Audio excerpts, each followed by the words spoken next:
السلام عليكم. كنا بنعمل كده جرد للصواني بتاعتنا، فقلنا بالمره نصور لكم صينيه المخ والاعصاب قبل ما نعقمها. النهارده بس هنعرفك الالات بتاع المخ والاعصاب، لكن بعد كده باذن الله هنعرفك تحضر ايه بالظبط وبنفتح ايه على الترابيزه. لكن ده اساسيات تحضير المخ والاعصاب، اللي هو المنطقه الخاصه بالهيد بتاعتك كلها، سواء كنت هتشتغل مثلا حاجه زي كرونيك سب ديورا، نزيف تحت الديورا، او اكسترا ديورا فوق الديورا، او هتشتغل مثلا حاجه زي برين تيومر مثلا، او مثلا هتشتغل حاجه زي ديبريست فراكشر، يعني كسر مثلا بالجمجمه ولا حاجه. كل دي او شنط مثلا، كل دي عمليات بتستخدم فيها الالات اللي انا هقول لك عليها دلوقتي، بجانب الات جراحيه ثانيه اللي هي صيغه الجراحه العاديه. بس ده اساس من غيره مش هعرف اشتغل. فنقرب كده مع بعض. بص يا سيدي، احنا عندنا دي حاجه اسمها الخرامه بتاع المخ والاعصاب، دي اللي بتساعدني ان انا اعمل فتحه او اخرم العظم بتاع بتاع الهيد بتاعتنا، بتاع الراس بتاعتنا. طيب السيستم بتاعها عامل ازاي او بيركب ازاي؟ بص يا سيدي، شايف اللوك ده؟ هو اللعبه كله في اللوك ده.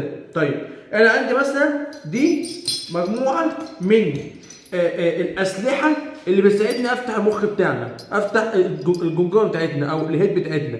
مجموعه من الاشكال المختلفه، عصافير مختلفه، ممكن مثلا شكل الورده، ممكن مثلا شكل سيف ده اللي هو البلانت ده، ماشي. بيبقى عليه تب كده، تحس ان هي مدببه عشان تساعدني ان انا اعمل هول وافتح البون بتاعنا. طيب بنركبها ازاي؟ غالبا يعني بشكل شائع هتستخدم الاثنين دول في معظم العمليات. طيب انا مثلا معايا السلاح ده عايز اركبه ازاي؟ قال لك هتفك القفل ده ونزل السلاح بتاعك جوه، وتاكد ان هو اتدك كويس جدا، وتلوك عليه اهو كويس جدا كده، مش هيقع مني اهو. تمام، اقدر ان انا اشتغل. طيب الجراح بيمسك ويشتغل ازاي؟ قال لك ايده الشمال بتمسك الخرامه بتاعتنا، واليمين هي اللي بتلف، وابدا ان انا كده بخرم اهو، ابدا اعمل هون فتحه. خلاص كده، ده بالنسبه للموضوع بتاع الفتحه بتاعتنا لو عايز اعملها. طيب دلوقتي انا مثلا ممكن اكون مش عارف ان انا اكنترول وانا بفتح الحاجه دي، او الجراح بيفتح الحاجه دي، يقول لك لا انا عايز اطول المسافه دي، اطولها ازاي؟ قال لك هنفتح اللوك ده تاني بكل بساطه خالص، ونشيل السلاح بتاعنا. عندنا قطعه بتيجي مع الخرامه بنطول بيها بس اهي، كل القصه تفتح وتدخل القطعه بتاعتك اهو بالشكل ده كده، وتقفل اللوك بتاعك بموضوع يعني سيستماتيك بس مش اكتر، ستيب باي ستيب وخلاص اهو كده طولناها. ونركب هنا السلاح بتاعنا، وليكن السلاح ده ركبنا اهو كده اهو، واقفل عليه لوك عليه كده بالشكل ده. خلاص كده انا كده السلاح بتاعي طول معايا واقدر كنترول، سواء ايدي دي بتلف كده زي ما قلنا في اول الفيديو، او ممكن ايدي تاني هي تلف، مش مشكله.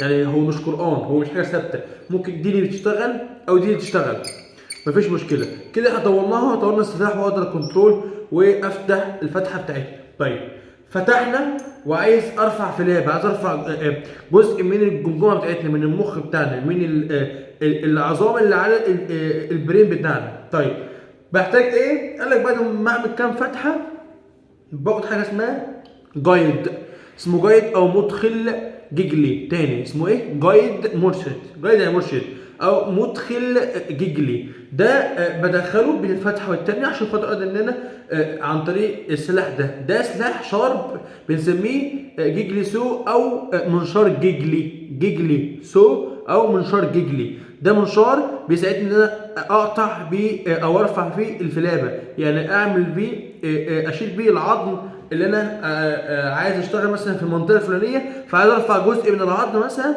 فده بيساعدني ان انا اقطع العظم ده. طيب ازاي؟ عن طريق ان انا بكتب حاجه اسمها العصفوره، ده اسمه عصفوره، دي اسمها عصفوره، بركبها على الايدج بتاعتنا. بص كده الايدج اهي بركبها كده، ادي واحده وادي الثانيه اهي بكل سهوله خالص، وابدا ان انا امسك معايا بالشكل ده واقطع معايا، اقطع معايا كده اهو، 1 2 3 لفوق كده، واقطع معايا لفوق، ماشي. طبعا ده لو دخلته على طول هيجرح اي حاجه تحتيه على طول، فانا عايز حاجه بروتكت للتيشو بتاعتنا، وفي نفس الوقت تكون جايد لينا. فقال لك ده آلة نستخدمها ان احنا بتبقى جايد للحاجه دي، تبقى عليها كده بحيث لو ما تيجي تقطع ما تعورش حاجه، ودي تبقى حاميه الانسجه، في نفس الوقت جايد ليك، مرشد ليك. خلاص. هون ده اسمه جيجل سو، ودي العصافير بتاعته. طيب عندنا وصلة شفاط تكون اساسيه، مقاس 10 مقاس 12 مقاس 8 مش فارقه كتير. يكون معاك وصلة شفاط ميتال. خلاص. طيب معدن يعني، ماشي.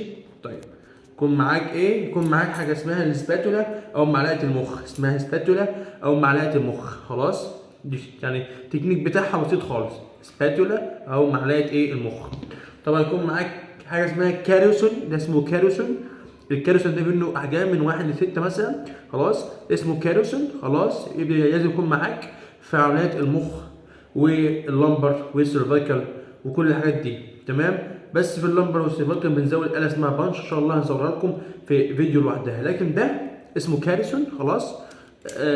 بنستخدمه في حالات زي مثلا المخ واعصاب والسيرفايكال فراكشر مثلا، سواء كان انتيريور او بوستيريور، او مثلا لمبر فيكسيشن ولا حاجه، او الديسك برضه مفيش مشكله. خلاص. ده اسمه ايه؟ اسمه كاريسون. ده كان ببساطه فيديو النهارده عن آلات المخ والاعصاب.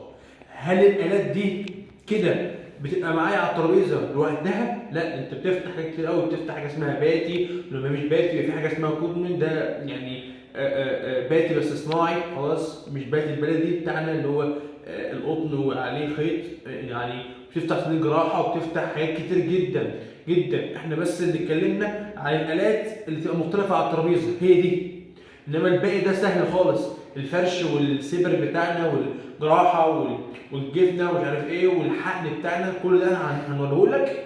اقرب حلقه تجيب لك باذن الله هصور لك على الترابيزه احنا بنحضر الحقن ازاي وبنفتح ايه بالظبط في التحضير. لكن ده لازم تكون عارف الفكره بتاعته بيشتغل ازاي وبنعمل بيه ايه وبنحضره امتى.